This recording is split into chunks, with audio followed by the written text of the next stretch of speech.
মধ্যবিত্ত জীবন।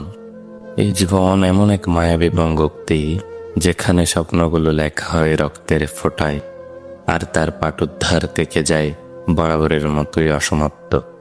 এরা বাইরের জগতে এক অনাবিল হাসির প্রতিমা নিয়ে ঘুরে বেড়ায়, কিন্তু অন্তর্গত হৃদয়ে জমে থাকে অনন্ত দহন। তাদের জীবন শুরু হয় হিসেবের খাতায়, আর তার শেষ হয় তাদের ইচ্ছে আকাঙ্ক্ষাগুলোর জলাঞ্জলিতে।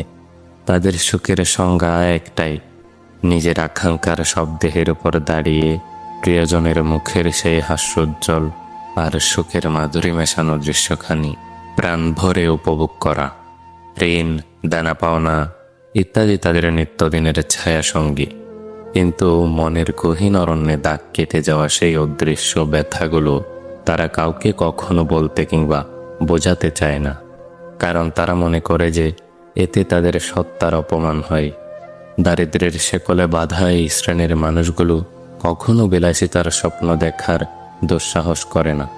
তাদের জন্য সেটি মরীচিকার মতো ধোঁয়াটে।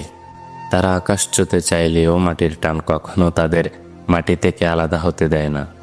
সন্তানের সুখের জন্য তারা নিজেদের সমস্ত ইচ্ছাগুলোকে জ্বলন্ত উনুনে সঁপে দেয়। ত্যাগই যেন তাদের জীবনের একমাত্র সাধনা।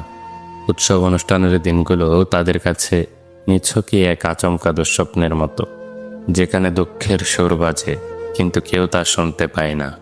প্রতিদিনই যেন তাদের দুঃস্বপ্নের দড়িতে ঝুলে থাকতে হয়, যেখানে এক পাশে থাকে ভয় আর অন্য পাশে শূন্যতা। ধনীদের জাঁকজমকপূর্ণ জীবনধারা দেখে তারা কখনো ঈর্ষান্বিত হয় না, আর গরিবের করুণ দুর্গতি কিংবা দুঃখের বিভীষিকাময় চিত্র দেখে অভিযোগ তোলারও দায় নেই তাদের।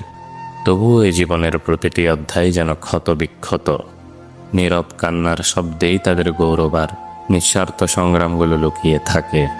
তাদের জীবন শুধু বেঁচে থাকার যুদ্ধ নয়, বরং অস্তিত্বের প্রতিটি স্তরে অগ্নি পরীক্ষার আর্তনাদ।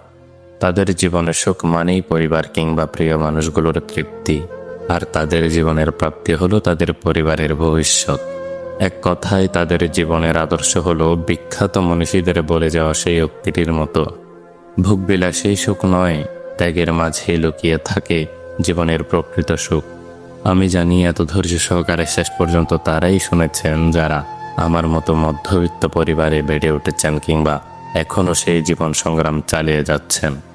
যাই হোক, সবাই ভালো থাকবেন, সুস্থ থাকবেন, আর এই ব্যস্ত নগরের ব্যস্ত জীবনের ফাঁকে যদি একটু সময় হয় তবে নিজের যত্ন নেবেন, কারণ আপনি নিজেই যদি সুস্থ সবল না থাকেন তবে আপনার পরিবারের ভবিষ্যৎ কে দেখবে। খোদা হাফেজ, জাযাকাল্লাহ খাইরান।